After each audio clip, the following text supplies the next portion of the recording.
everyone. Welcome to the Microtech Marfione Custom number 16 podcast. I have the most amazing Dr. Sebastian Gorka. Welcome on our show today. Thanks for having me. Absolutely, sir. Absolutely. So, yes, sir. A lot of folks know, Sebastian Gorka. I mean, I've been a big fan of your commentaries and the work that you've done. You're an amazing patriot and you cover a lot of really great issues, but I think for today, at least for the knife side of the industry, we'd love to get just a little bit of a background on, just who you are, if that's even a possibility, but, basically where you're from, how you've come to the countries and just a little bit about your career and some things. And then we'll get into some detail because I know that you have a passion for firearms and knives and everything else. And we'd just love to hear a little bit about your background, if you can kind of reiterate on some of that. It's always exciting to hear, from a different perspective, but do tell. Yeah, absolutely. So for those who don't know my backstory, I was born in the UK to parents who escaped communist Hungary in the revolution of 1956. My father was actually an anti-communist activist who was arrested, tortured, and imprisoned by the my God. And was life sentence at the age of 20, worked in a prison coal mine for 2 years in solitary, and then was liberated from the political prison by some revolutionaries. He escaped to the West with the 17-year-old daughter of a fellow political prisoner who became his wife, and then my mother. I was born in the UK and with a father who was a escaped political prisoner from a communist regime, taught to respect and know how to use guns as soon as I was big enough to pick one up. So even though back then rather restrictive in the UK, I got my, back then you had to have something called an FAC, a firearms certificate, a long piece of paper folded out, have every gun. You had to get permission from the police to buy each individual weapon. And then when you went to the store, by hand, the gun had to be written in to the firearm certificate. You had to show the firearm certificate to buy ammunition. So I think I had my FAC when I was 14 years old. Back then, very simple weapons, what we could afford. My father had a nickel-plated model 39 Smith & Wesson, World War I Steyr 9mm with a classic rotary barrel action. Then hunting rifle. The coolest thing I had, I mean, I grew up in the 80s, so I was always hankering for all the cool guns I saw in TV. The coolest gun I managed to convince my dad to ever buy was a Spaz 12 that was hung. I love that. Bed. So I had a Spaz as a teenager. I had a Spaz 12 over my bed, and then it all went to a bag of horse pucky, if you will, with a mass shooting in Hungerford. First handguns were banned. Then semi-automatic rifles were banned, and then basically everything except pump actions and 22s. I left the country. I moved to Hungary after the fall of communism. Worked in the defense ministry in the first conservative government after communism. Did that for a few years. Met my American wife, and then 9/11 happened, and that changed everybody's life. I ended up as a faculty member on a counterterrorism course for the American Defense Department out of Germany. There's a beautiful facility we have still in Germany called the Partenkirchen. So I taught 05s, 06s from around the world what Al-Qaeda is and what it's going to take to defeat it. Did that for 4 years. And then my wife and I decided, we had small kids. We said, it's time to leave Europe. So in 2008, we moved to DC, and I became a DOD civilian, and I became a professor and then eventually an associate dean for irregular warfare studies at the National Defense University at Fort McNair, which is the top JPME institution in America. It's where 05s, 06s go if they want to become generals. And I taught DOD for 5.5 years. Then I moved to Quantico, taught the Marines for 2.5 years. I was on the faculty. teaching at Marine Corps University, counterterrorism and IW. And then basically because of the book I wrote, the first book I wrote, Defeating Jihad, thanks to that, I ended up in the White House as strategist to the president, and I served President Trump. And now I have a daily radio show, 3 hours a day on the Salem Network. It's called America First, and then a weekly TV show on Newsmax called the Gorka Reality Check. But yeah, as you said at the beginning, I have a very serious medical condition. I can't go past a gun store without buying a gun. I'm similar. Marshall Center in Germany said a very great now retired U.S. Army colonel said, and I like to quote my friend Kent all the time, knives are like dollar bills. You can never have enough. That's a fact. That's a fact. So tell us a little bit about the knives. I know that you actively collect, or you have some end users, but what are your go-tos? What are your daily go-tos? Your EDC. Yeah, I'm very pedestrian. I love my Swiss Army knives. Big fan of the Swiss Army knife. I like practical knives. I have a really beat up Spyderco that I wear in my jeans. When I wear something very small, just a little. What is this? Is like let me read it, because this was given to me at SHOT Show a few years ago. This is from the Wounded Heroes Foundation. It's a tiny little Kershaw that I carry, love it. Just tucked inside my dress, my suit. And then as a kid, it all started, I think with my dad's collection. The pièce de résistance, the thing in his collection that we always took with us when we were camping, we used to camp in the summers, was a Puma White Hunter, one of the original Puma White Hunters, without the stag handle, with the wood handle. So that piece of German engineering was always on the center console of my dad's 220 Mercedes, 1968 Mercedes. It was in the middle of the car console when we went camping, and then all kinds of things. My prized possession, I think I told you before, I was interested in one of your custom knives, is my original Lyle Rambo First Blood. That's right. Love that. But one of those that I keep in my gun safe. I just found. I just got one of the no dot Rambo knives from the second movie with the blackened blade. But nice. I can't even tell you how many knives I've got. I mean, just definitely tell my wife, but it's a lot. It's a lot of lots of knives, and of course Microtech as well. Well, thank you very much for that. Yeah. The Lyle pieces, I remember seeing the original Rambo movies, and I was hooked with that particular build, and it took me, I don't know how many years, maybe 20 years after the fact, to be able to come across an original Lyle. But I have a couple of them in my collection, and I enjoy them to no ends. They're not practical, but they're just so cool. No, they're very, very, very cool. And it's the same thing when you'd mentioned the Puma. I remember as a kid picking one of those up, saved for an entire summer. Came in a little wooden box with the stag handle and everything else. And I wish I still had that piece. But the knives, the pocket knives, everything, started at a young age. I kind of figured it'd be the same story for you as well. So it's kind of really neat. So, as far as like guns, I know that a lot of times I see you, do you still do a little bit of training from time to time, or, I just literally about 20 minutes ago. So on my show, I have a Second Amendment hour every Friday. Okay, that's awesome. Yeah, today's guest was somebody who was introduced to me by a great Second Amendment advocate, Kaya Jones. It's the owner. Let me get his name right. It's Philip. Let me get this right. I don't want to mess this up. Philip Topino, who in Florida, amazing facility called WOFT, Where Our Families Train.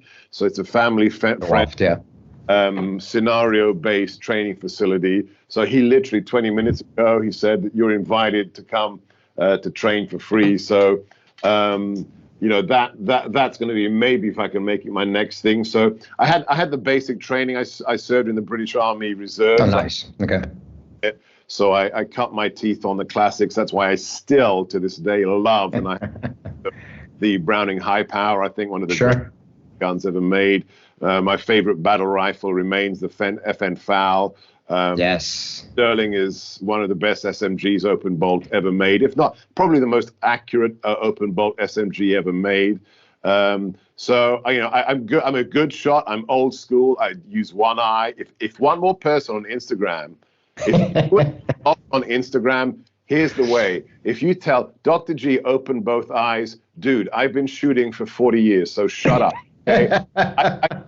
My group, look at the group I just posted with the P88 compact that you found on Gunbroker. My groups, if I'm concentrating, they're one whole groups at 20 yards. So don't tell me how to shoot. I'm an old guy. I'm an adapted weaver. I know people make fun of me, but look, what works for me.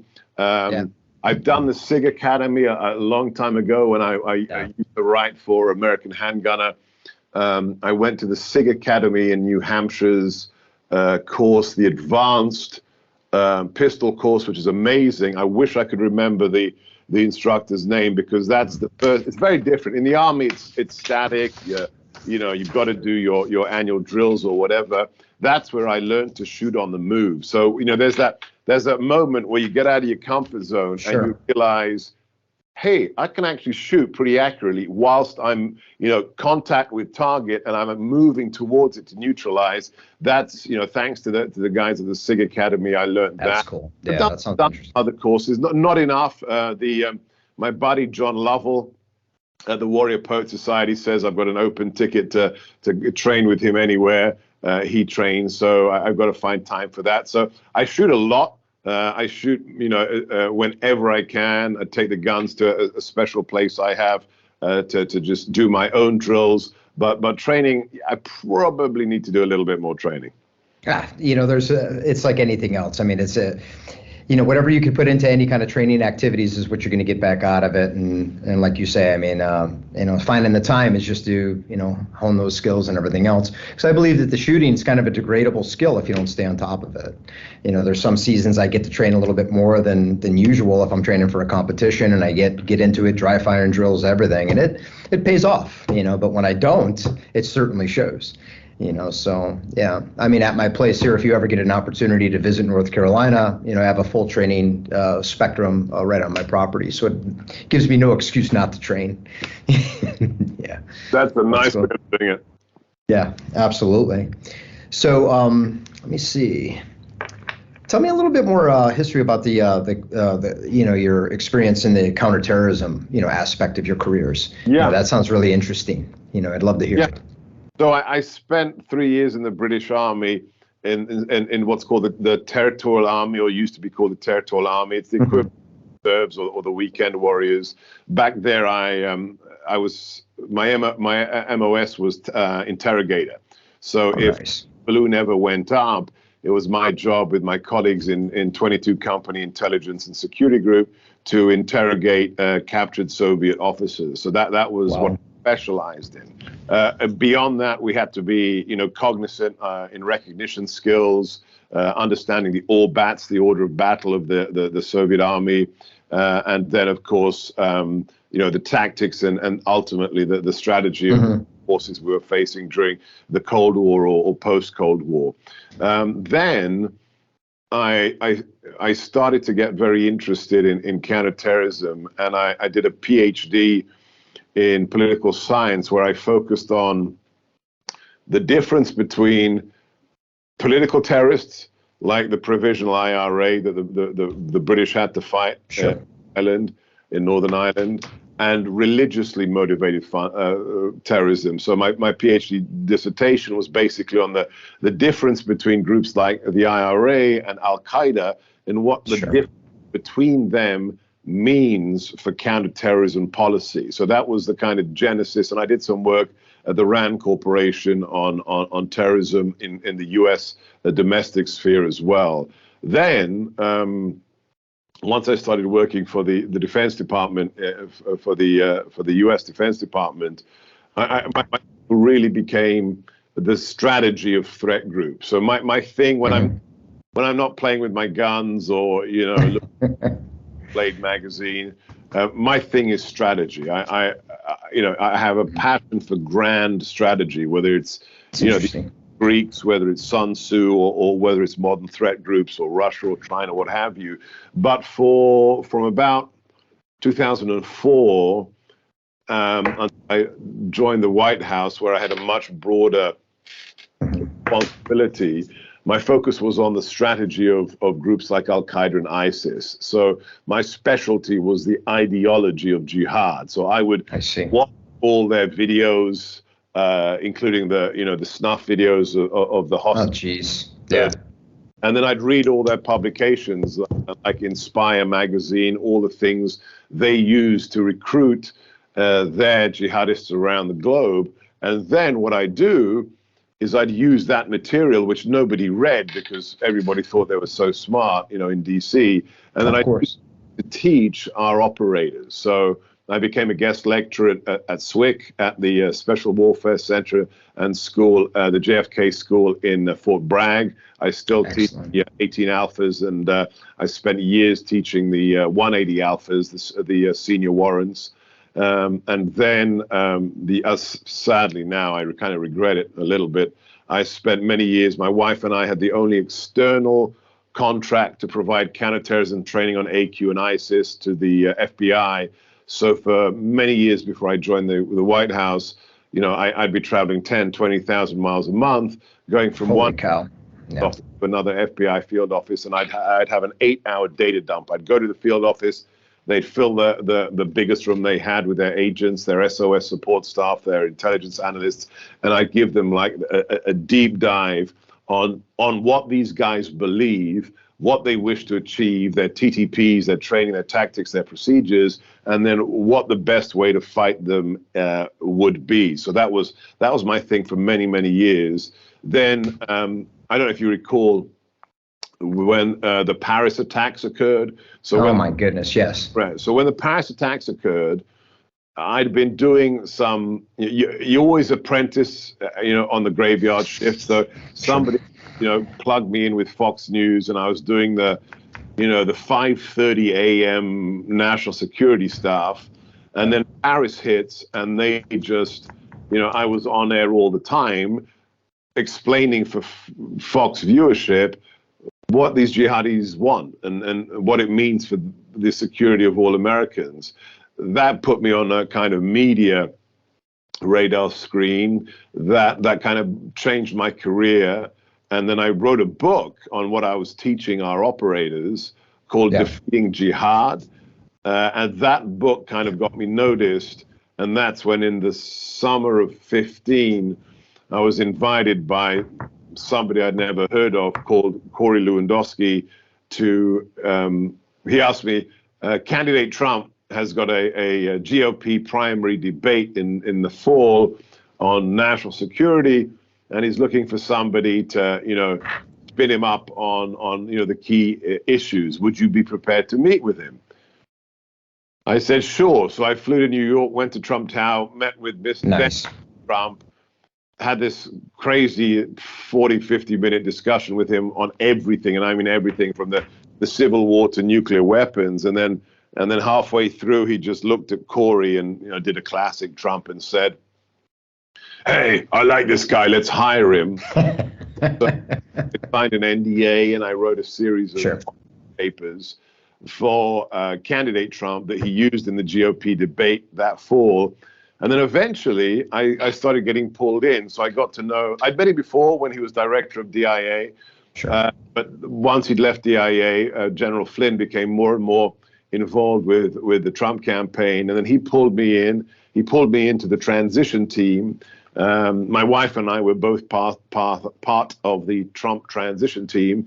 And then we won the election. We defeated Hillary. And we both became part of the presidential transition team. My wife ended up as a presidential appointee at the Department of Homeland Security. She ended up as the press secretary for Customs and Border Protection. And then literally 8 days before the election, everything changed again.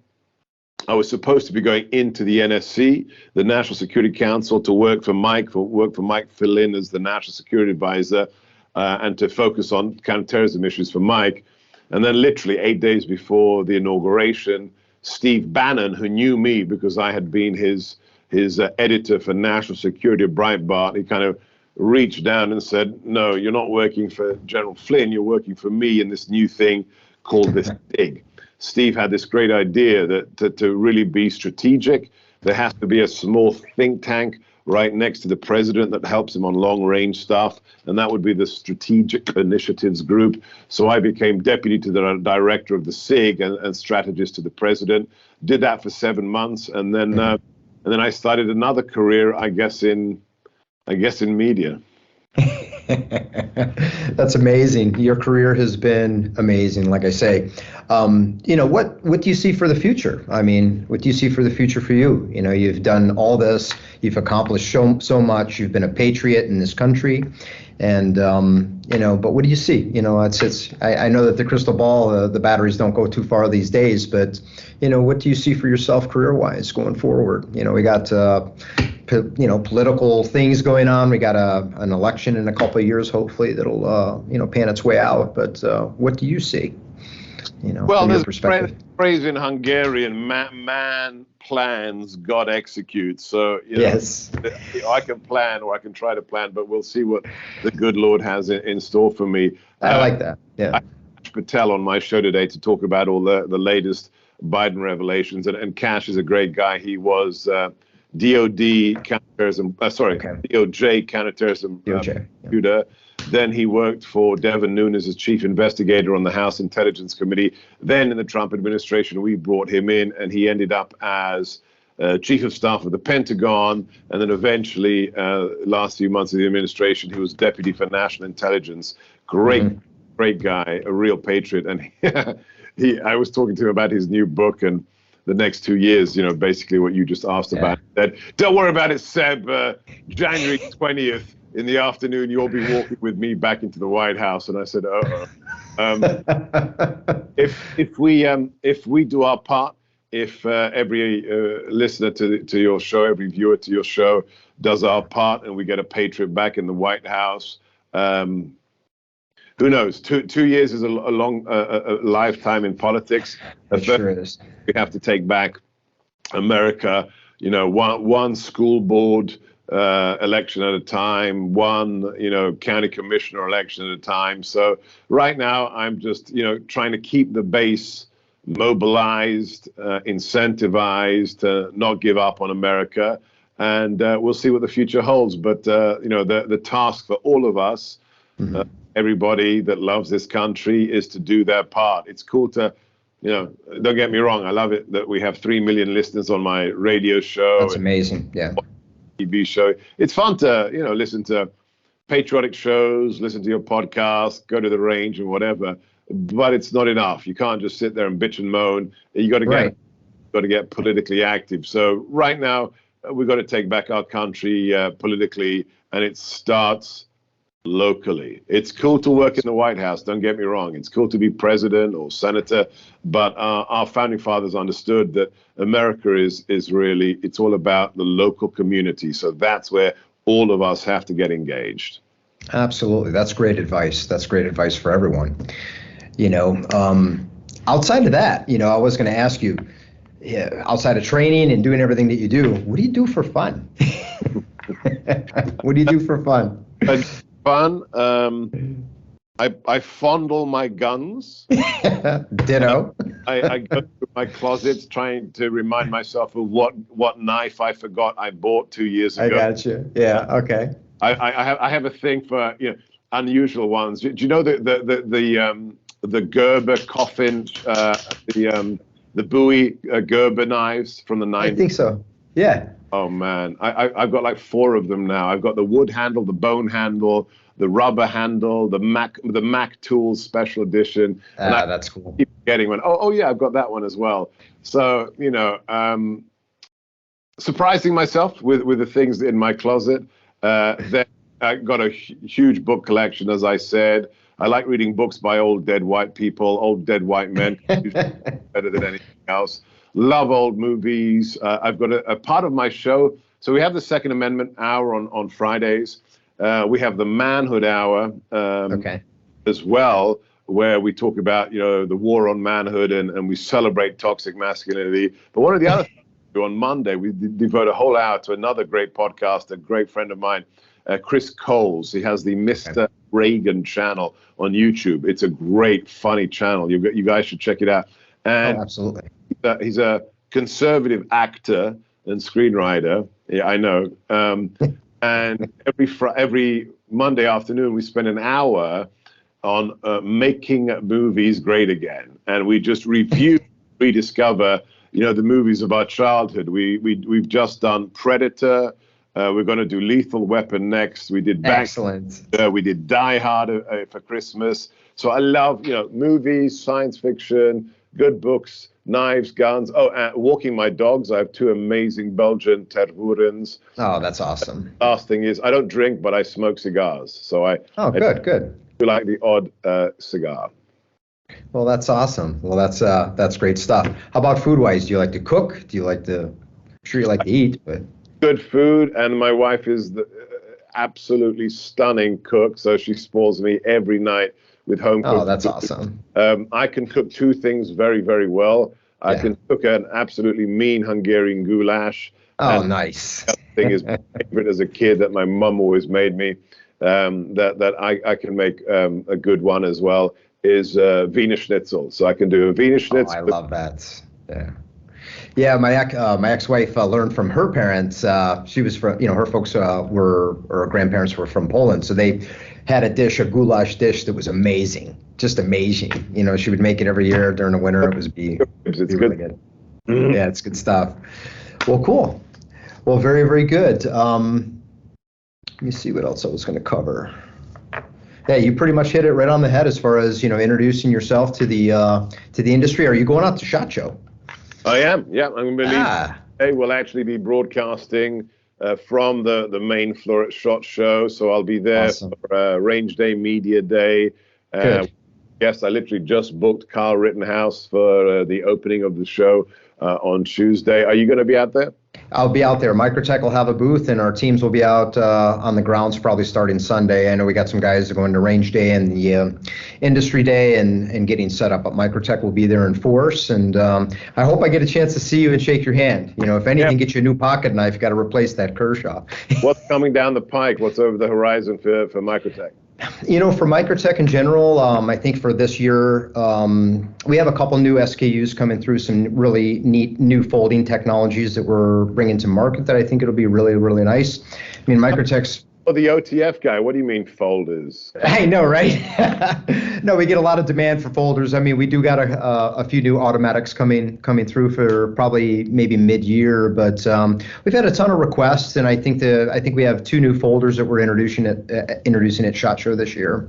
So it'll allow us to maybe penetrate some areas that we typically can't because of the legalities. But for us as an organization this year, it's probably going to be just more of fortification and just kind of refining our processes a little bit more going into planning for 2024. So, we've done very, very well. There's probably about 189 full-time people that work for our organization right now, stateside. It's a big deal. So just kind of, digging on our heels a little bit, refining the processes and refining our SOPs. But we have a couple new things coming to the surface for this year, so who knows? It's, the economy right now is, we're keeping a very strategic eye on our markets and trying to get in tune with our employees as well as our customer base. Really, probably the most I've ever had in the history of the company, just paying attention a little bit closer to what's happening out there. Because these families are my families, and our intent is to continue to manufacture regardless high quality goods, but we also want to be able to retain these jobs long term. These are our families. So as far as strategy, and we got a couple new tricks up our sleeve as usual, but I think for this year it's going to be a level of refinement and also fortification for our organization, just to seed itself very good to launch for 2024. What's the situation with automatics? Is there any development? Is it getting easier? What are the states looking like? A lot of the states have overturned a lot of these census laws on the books. I get it, so we're starting to see that. I think I even think that Pennsylvania just overturned some automatic laws, so everybody's scrambling now to buy automatic knives. So it's been great, and we hope to be a little bit more active on that side to see how we could participate as a company to help support that. We support American manufacturing, we support groups here at home, but we want to try to be able to get some of these old, and a lot of them are just old laws on the books, like that old law where you spit on the sidewalk and you get a fine. It's in the same category, these old 1940s, 1950s Switchblade Act type laws that sit on these books seem to be senseless. But, pocket knives have been in our DNA. And sorry? For you, how did you get into the knife business and why OTFs? The OTFs. Well, just how I got into the knives, just in general, started out as a very young man. I received my first pocket knife when I was probably, 6 or 7 years old, and I was hooked from there on forward. But most of my work at a later date in my earlier career was in the firearm side. We're finishing guns, gunsmithing, and it later traversed over to manufacturing of knives. And it was just, I started out just as a hobby. I really didn't intend to go into manufacturing of knives. I made a pocket knife, and it caught a lot of attention at the job that I was at the time, and people just loved it. They're like, "Oh man, let me see your little micro knife. That's very cool. That's Microtech." And it caught a ton of attention. And it's just like, they're like, "Where'd you get that knife?" It's like, I made it for myself because I really didn't have 2 nickels at the time to rub together to buy anything good. Was it old school or was it modern? What was it? Well, it was a combination of modern machining. I still have this piece, in my collection. So, yeah, I certainly will. I'll send you the evolution of the pieces and the piece that actually got me the orders. But, a coworker at the time, said, "Hey, we're going to go to a knife show this weekend." At the time I was working for Knight's Armament, in Vero Beach. And he said, "We're going to go to a knife show this weekend." I was like, "Okay, great. We'll go to a knife." He goes, "Bring your little micro knife." He said, "People I think would appreciate, that piece if you want to share it." So we went to that show. It was great. I met, the owner at the time of Benchmade, Les Diasas, met the guys from Spyderco, met a bunch of really great people. And at the time it was good. You can go down in the pit, you could have a cigar, have a drink, and the guys were like, "Hey, let me see your little micro knife." And it got passed around and passed around. By the end of the show, we had one of the bigger distributors at the time invite us to a dinner, in Orlando, and we sat there for hours and hours, and all of a sudden I see these guys, haggling at the end of the table, and I see Eric almost look like he's negotiating a deal, and it's like, well, they hand me this napkin, and I get a napkin, and I still have the napkin, by the way, and it's an offer for this knife. They're like, "If you produce that knife, I'll buy the first 10,000 pieces," and it's just like. I go home to my wife at the time. I'm like, "Hun, what do you think about making knives?" She's like, "As long as you could feed these kids and pay this rent, you could do what you got to do, and I support you." And she did. I was married for 30 years, and Susan was instrumental in the development of Microtech. So we started out by making knives in the back porch of the Pines of Vero apartments. And next year, yeah. A lock? I'm sorry. What was it? A liner lock?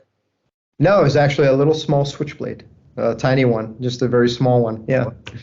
Yeah, and this is the first one, and it ended up being dubbed the Microtech Mini Seal, and we sold, oh my gosh, thousands of them until the industry continued to challenge us by saying, "Hey, if you can make that, could you make one bigger?" It's like, "Yeah, we can." And then they're like, "Hey, could you make one that shoots out the front?" It's like, "That's an interesting concept. Sure, why not?" And so the industry continued to challenge us, and we continued to respond. And I think that connection with our customers is what's helped really develop the evolution of our brand. Of course, at the same time, we work with military end users across the, mostly guys within the special operations command groups and stuff like that help lend, certain attributes to our knives. We listened, and I think that response, took on, especially on the commercial side of things. And, but we started out, I never intended to buy equipment, but it was like you have maybe a blade made or a handle made, and then somebody wouldn't make your screws.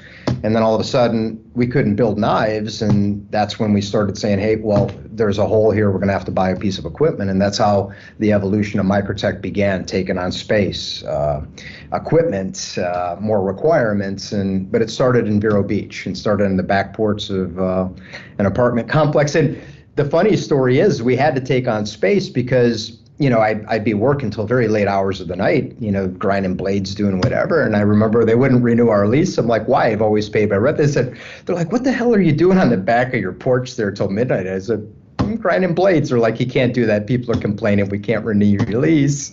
And that's when we took on an old roll-up bay that we started our shop in. So it's been an evolution. I'm sorry? What were you doing for Reed Knight?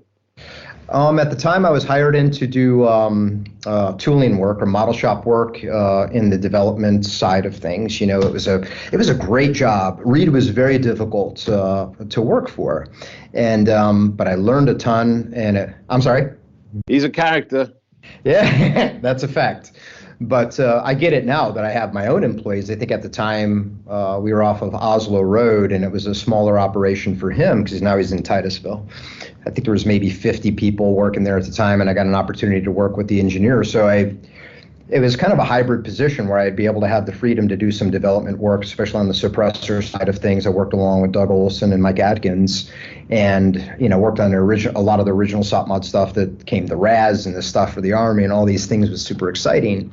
But I was crafty on the mills, mostly on the lathe work, and it was a great position. But the final came, it's just like the knife was offered by one of the engineers to Reed at the time. It's like Doug Olson's like, and Doug was smart because Doug's like, look, we could do all this stuff, but imagine if we were to make pocket knives, or imagine if we had a commercial flashlight line, or even some of the guys are like, yeah, if we did a commercial AR line or even a commercial suppressor line. Imagine where that company would have been from 1990 forward if they would have listened to some of this great talent that came through that place. Some of the greatest minds came through that operation. I'm not saying that I'm one of them, but there was a lot of guys that went on to develop other companies that really did very well. But I remember Reed, he wouldn't even look at the knife. He's like, we're not building knives. We're not doing that. And I remember Doug saying, man, that's shitty. This is the kind of direction we should be in, because the military stuff kind of comes and goes. We get a contract, we'll fulfill it, and then we're always fighting for the next deal. So that kind of planted the seed a little bit. And I remember making the knives, and I was still doing my job, and I remember getting called in, and I remember Reed telling me, he's like, you're making the knives? And I'm like, yes, sir. He goes, you can't serve two masters. And I was like, well, I get that, but I've always done my work here. He goes, I get that. He goes, but something's going to have to give, because you'll eventually get pulled in either of a direction. But I get that now. I had to put every bit of my efforts to make that company survive. I mean, back in the day, think about it. We didn't have at least I didn't have a cell phone. There was no internet access. There was no YouTube. There was no TikTok. There was no, well, let's just go figure out how to make this online. We had to, you had to muscle up, and you had to go talk to people. You had to go visit other knife makers, go to shows, compare ideas, and get, it definitely wasn't, a lot of these older knife makers were very stout in the way that, you approached them for advice. You got some hard realism in advice, and if you couldn't take their criticisms, then you weren't going to make it. But I was mentored by a lot of great guys in the industry, and I hope, that we can continue to give that back. But made some great friends, a few enemies along the ways too, but, we've been able to make way thus far. But that's how I got started. You just, talking to you reminded me of my first purchase that I was really excited about in the knife world. I think I must have been like 17, 16. And I managed to save up and use my dad's credit card, because I was living in England and I was reading all the American gun magazines, and I fell in love with Cold Steel. Oh, love it. When they still made, real quality stuff, and it was sent to Japan, and it wasn't crap. That was beautiful. And I was 16, I was crazy. And this like, think of this. IDEX basically didn't exist.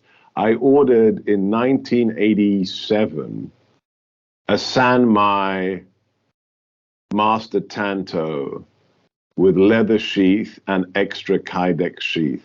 That dreamy piece. And I still have it. Oh, no way. That's great. That's great. Really, when that thing arrived in cleared customs, I was a happy puppy. Yeah. What a beautiful piece. I remember the old ads that Cold Steel used to do. They were fantastic. Fantastic. Yeah. The guys going for the card and the gun and the stuff with the Tanto. Yeah. Urban skin, all that cool stuff. stuff. Yeah, that was great stuff. That was great stuff. Well, that's really neat that you still have that piece. But I'll definitely send you a few photos of the ones. We recovered these. My wife at the time ended up buying these back maybe 20 years ago because we were just getting started. We sold everything. Guys would buy the prototypes. They'd buy the pieces, and then we did start collecting. Track them down? Yeah, she tracked them down, and she was able to get a couple of these back, and so they still remain in our library, and that's what it takes. Every now and then, I tell a lot of people because I got a full working library of different samples of my work and different things that I collect, but it humbles me. Every now and then I need to, maybe get back up there. I sometimes get a little bit of a big head or get a little bit, rowdy in my work, but sometimes I'll go into the library and I'll look at these pieces, and it humbles me to remind myself how I began in this industry and the struggles and everything that we had along those lines. So, but I'd like for you to see these neat pieces. They're horrible by today's standards, but enough to get the spark rolling. Yeah, we'll have to make that happen. Absolutely, absolutely. Thank you again for making the time. Again, this is an honor and a privilege for us to have you on this, have you for this time. Like I said, we appreciate you. You're a patriot. Keep up the good fight and the good works and the good messages. You've inspired us all. So I look forward to shaking your hand. Very kind. Please do check out the website. I'm on social media, Seb Gorka, and the website is sebgorka.com, SEBGORKA. The radio show is America First. You can get that on podcast, Spotify, wherever. And then the book that your listeners and viewers will be interested in is the last one, The War for America's Soul. America's Soul. Okay. Check it out, guys. Okay, great. Keep buying his knives. Hey, I appreciate you. We'll see you out at SHOT Show. See you, Doctor. Yes, sir. Have a good night. Thank you. Okay, bye.